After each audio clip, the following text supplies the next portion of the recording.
अस्सलाम वालेकुम। कब क्या हुआ में आज हम आपको न्यूक्लियर फुटबॉल के बारे में बताएंगे कि दुनिया के सबसे ताकतवर मुल्क अमेरिका का न्यूक्लियर फुटबॉल इस वक्त किसके पास है, इसकी क्या अहमियत है और इसे न्यूक्लियर फुटबॉल क्यों कहते हैं, इसमें असल में है क्या। न्यूक्लियर फुटबॉल, जिसे एटमी और जौहरी फुटबॉल भी कहा जाता है, इस वक्त अमेरिका के नए सदर जो बाइडेन के पास है। इससे पहले काले रंग का दुनिया का यह अहम तरीन ब्रीफकेस डोनाल्ड ट्रंप के पास था, जिसे 20 जनवरी की हलफ बर्दारी की तकरीब में रवायती तौर पर जो बाइडेन को मुंतकिल किया जाना था। लेकिन जैसा कि आप जानते हैं, डोनाल्ड ट्रंप ने अमेरिकी रवायत को तोड़ते हुए नए सदर की हलफ बर्दारी की तकरीब में शिरकत नहीं की, इसलिए न्यूक्लियर फुटबॉल की हवालगी की तकरीब भी मुख्तलिफ हुई। आम तौर पर नए सदर को न्यूक्लियर फुटबॉल की हवालगी इसके पेशरों की मौजूदगी में की जाती है।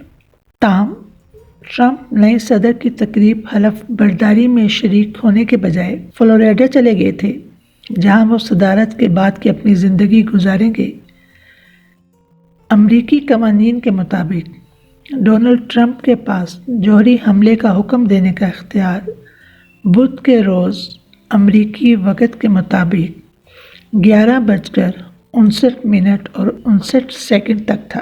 ताहम अमरीकी सेनेट की स्पीकर नैन्सी पेलोसी ने पहले ही फ़ौज को इंतबाह कर दिया था कि ट्रंप अगर किसी मुल्क पर जौहरी हमला करने का हुक्म देते हैं तो वो इस हुक्म पर हरगिज़ अमल दरामद ना करें। ये इंतबाह उस वक़्त किया गया जब अमेरिकी कांग्रेस में साबिक सदर के मुआवजे की तहरीक पेश हो चुकी थी और इस पर फैसला प्रोसेस में था। अब आते हैं इस सवाल पर कि इस न्यूक्लियर फुटबॉल की अहमियत क्या है। स्याह रंग का ये ब्रीफकेस अमेरिका की सलामती का ज़ामन है। इसमें ऐसी चीज़ें मौजूद हैं जिनके बारे में हम आपको आगे चलकर बताएंगे, लेकिन यहाँ आपको ये बताते चलें कि ये वो अशिया हैं जो सदर अमेरिका बहैसियत कमांडर इन चीफ किसी एटमी हमले के लिए इस्तेमाल कर सकता है। आपने देखा होगा कि अमेरिकी सदर के साथ हर वक्त एक फ़ौजी एहलकार होता है जो ये न्यूक्लियर बैग थामे होता है। बाज़ औक़ात 2 अफराद को भी देखा जाता है जिनके दोनों हाथों में बैग्स होते हैं। ऐसा हिफाजत के पेश नज़र किया जाता है, जिसका मतलब है कि इन बैग्स की डमी भी साथ रखी जाती है, लेकिन असल बैग कौन सा है ये सिर्फ फौजी एहलकार को ही मालूम होता है। न्यूक्लियर बैग कम से कम 3 एक जैसे फुटबॉल होते हैं, एक सदर, दूसरा नायब सदर और तीसरा उस शख्सियत के पास होता है जिसे किसी बड़े हादसे की सूरत में सदर के इख्तियारात इस्तेमाल करने का हक दिया गया होता है। ये शख्स अमूमन सदर की तकरीब हलफ बर्दारी या कांग्रेस से खिताब के दौरान मुकर्रर किया जाता है और वो एक बंकर में होता है ताकि अगर कोई हादसा हो जाए और इंतज़ाम कार संभालने वाला कोई ना रहे तो वो फौरी तौर पर सरबराह मुमलिकत का निज़ाम संभाल सके। अमेरिका का ये पुरस्कार और न्यूक्लियर बैग पहली दफ़ा 1962 में दुनिया के सामने आया। उस वक्त जॉन एफ कैनेडी अमेरिका के सदर थे और सर जंग अरूज पर थी, जबकि क्यूबा के साथ भी अमेरिका का तनाज़ा चल रहा था। इसलिए अमेरिका को न्यूक्लियर ब्रीफकेस सामने लाना पड़ा ताकि वो अपने दुश्मन को मौसर पैगाम दे सके। जौहरी ब्रीफकेस कैरी करने के लिए 5 अमेरिकी फ़ौजी मामूर होते हैं, जिन्हें वक्तन फ़वक्तन तब्दील किया जाता है। ये फ़ौजी मुल्क और कौम से इंतहाई वफादार होते हैं और इनका किसी भी दूसरे मुल्क से कोई ताल्लुक़ नहीं होता।